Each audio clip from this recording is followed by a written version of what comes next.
সমুদ্রের টান বড় অদ্ভুত। এ নীল জলরাশি দেখতে শত শত মাইল দূর থেকে ছুটে আসে মানুষ। সাথে নিয়ে আসে আনন্দ আর বুক ভরা উচ্ছ্বাস। কিন্তু কে জানে এই মোহনীয় রূপের আড়ালেই উৎপেতে থাকে বিষাদ। সমুদ্র তার অসীম স্তব্ধতার গভীরে লুকিয়ে রাখে নিঃশব্দ কোনো অন্ধকার হিংস্রতা। এক বুক উচ্ছ্বাসকে নিমেষে রূপ দেয় চিরকালের কান্নায়। মেহেরপুর থেকে এক বুক আনন্দ নিয়ে সন্তানের সঙ্গী হয়ে কক্সবাজারে এসেছিলেন হেলাল উদ্দিন শেখ।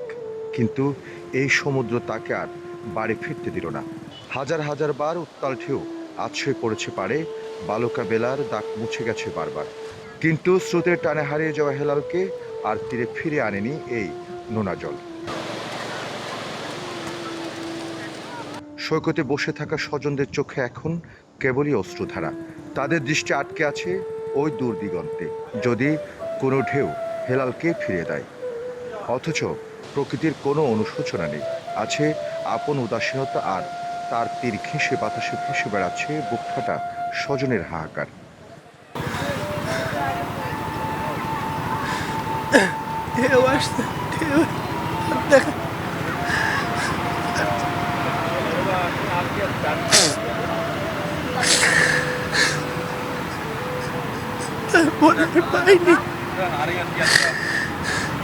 কারণ আমরা ডেড বডিটা পেলে ওনাকে নিয়ে যাবো, আমাদের লোকজন আসতেছে, আমরা হয়তো ওনাকে যদি অন্তত ডেড বডিটা পাই এটা নিয়ে অন্তত, কারণ যে একটা হয়েছে আসলে এটা মেনে নেওয়া না, কারণ সুস্থ একটা মানুষ নিয়ে আসলাম, খালি একটু মানে আল্লাহ হয়তো বা রাখছে ওনার এইভাবে, কারো তো এটার হাত নাই।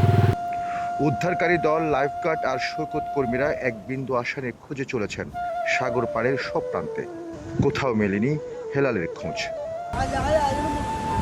সব জায়গায় আমাদের লোক লাগিয়ে রেখেছি, যাতে কাউকে দেখতে পেলে তারা যেন দ্রুত ওখান থেকে উদ্ধার করে নিয়ে আসে। আমরা সচরাচর যে পর্যটকগুলো নিখোঁজ হওয়া পর্যটকদের আমরা যে আপনার নাজিরার টেক থেকে ধরে আমরা সমতিপাড়া আপনার এই ইয়া থেকে পাই, এই লাবণী পয়েন্টে এইখানে খুঁজে পাই, কিন্তু ওনাকে না পাওয়ার কারণ হচ্ছে এটা হতে পারে, আমরা ধারণা করছি আর কি। কিন্তু তারপর আমাদের আশা যে আমরা ওনাকে খুঁজে পাবো। গত শুক্রবারের সে অভিশপ্ত মুহূর্তের পর তৃতীয় দিনের মতো আজ আবার সূর্য ডুবে গেছে। দিন শেষ হয়, আলো নেভে, কিন্তু উদ্ধার মেলে না সাগরে হারিয়ে যাওয়া মানুষটির। যেভাবে ঠিক গত বছর জোয়ারের প্রবল টানে ভেসে গিয়ে আর ফেরা হয়নি চট্টগ্রাম বিশ্ববিদ্যালয়ের ছাত্র পবিত্র হাসানের। কামরুল ইসলাম মিন্টু, ৭১, কক্সবাজার।